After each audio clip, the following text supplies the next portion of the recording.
Protestante utilizou Mateus 23, versículo 9, para dizer que nós católicos estamos errados em chamar os padres de padre, né, o papa de papa, porque na Bíblia diz: a ninguém chameis de pai sobre a terra.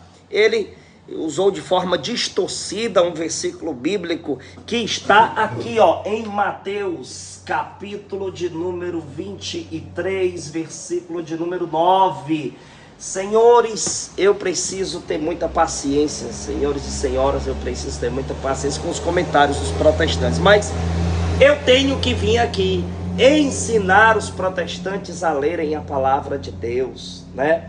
E mostrar para os católicos como responder esse tipo de distorção. Querido povo de Deus, nós sabemos que a Bíblia Sagrada é a palavra de Deus e ela não pode ser contraditória. Veja só, os protestantes eles pegam os textos bíblicos ao pé da letra e com isso eles trazem muito problema para as pessoas. Por quê? As pessoas começam a olhar para as distorções dos protestantes e até chegam a pensar que a Bíblia é contraditória. Por quê? Porque ele cita aqui, Mateus 23, versículo 9, que você não pode chamar ninguém de pai sobre a terra. Mas aí quando você vai um pouquinho mais para trás, você vai encontrar em Mateus, olha só, estou citando o mesmo evangelho, capítulo de número 19, versículo de número 19, lá vai dizer honrar pai e mãe. Ora, mas se aqui está dizendo que não é para chamar ninguém de pai, somente Deus, por que que aqui, antes desse versículo, está dizendo para a gente honrar pai e mãe? Veja, na mentalidade protestante, então a Bíblia é contraditória? Meus irmãos, pelo amor de Deus, é por isso que nós não devemos ler a Bíblia ao pé da letra. Nós não devemos acreditar que tudo que está escrito na Bíblia é literalmente aquilo que se lê, porque senão vai dar um problema muito grande. Por exemplo, quando lá diz, né, se tua mão te faz pecar, arranca a tua mão. É arriscado o protestante pegar um facão e arrancar a mão, né? Pelo amor de Deus. Quando aqui diz para não chamar ninguém sobre a terra de pai, é referente a chamar de pai soberano, colocar alguém acima de Deus, considerar como um pai soberano aquela pessoa. Ora, se eu pego esse versículo aqui ao pé da letra, eu vou ter que dizer que a Bíblia é contraditória, porque bem aqui diz para honrar pai e mãe. Mas eu não quero apenas citar isso aqui para destruir essa argumentação distorcida dos protestantes. Veja só, eu vou fazer uma leitura aqui e mencionar algo muito interessante que está em 1 Timóteo, capítulo 1, versículo 2. Você pode pegar aí 1 Timóteo, certo? Capítulo de número 1, versículo de número 2. Aqui, meus amados irmãos, Paulo vai deixar claro que considera Timóteo como um filho. Como um filho. Olha só.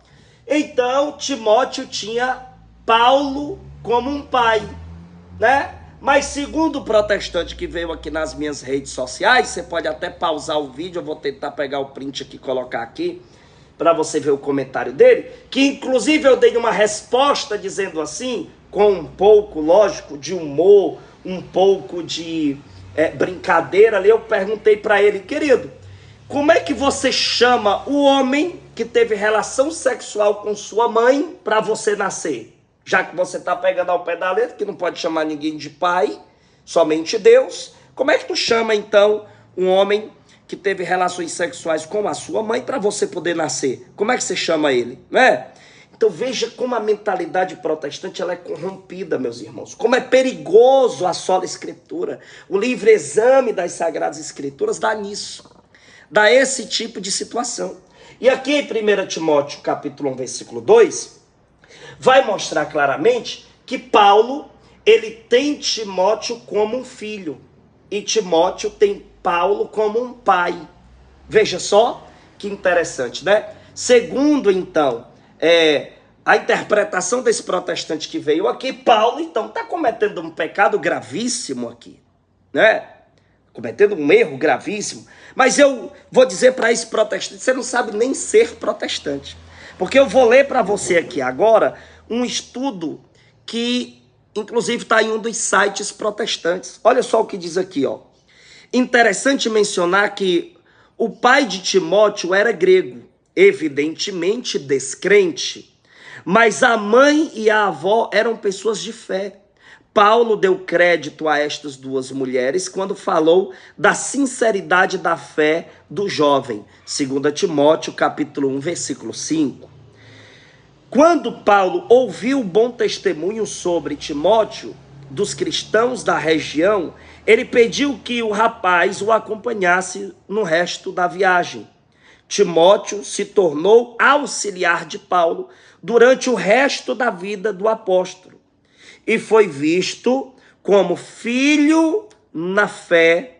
Aí menciona o que eu coloquei aqui no quadro, 1 Timóteo, capítulo 1, versículo 2. Então, meus amados irmãos, para você ver que tem alguns protestantes que trazem sérios problemas para as pessoas com suas interpretações e distorções. Aqui foi mais um estudo bíblico para você. Querido povo de Deus, eu peço a você que está me assistindo, que ainda não comprou os nossos materiais de estudo bíblico, fala comigo aqui. Eu tenho um curso ensinando você a como fazer pregações católicas, como montar uma pregação, como passar a mensagem, como fazer um estudo, armazenar informações dos santos, textos bíblicos. Eu ensino nesse curso e você só paga uma vez, não é por mês, tá certo? Os nossos materiais são preços extremamente acessíveis, a partir de R$2 a gente tem material. A gente tem curso em vídeo ensinando passo a passo a responder protestante. A gente tem 7 e-books escritos em defesa da fé católica que você pode imprimir na sua casa e fazer um estudo maravilhoso. Um preço extremamente acessível, que se for comprar livros por cima de livros aí, sai muito mais caro. Porque os nossos e-books têm e-book a partir de R$2 para ajudar a nossa missão. Ah, Daniel, eu já comprei, mas desejo ser um benfeitor. Fala comigo nesse WhatsApp. Cada benfeitor a gente reza diariamente pelos nossos benfeitores mensais.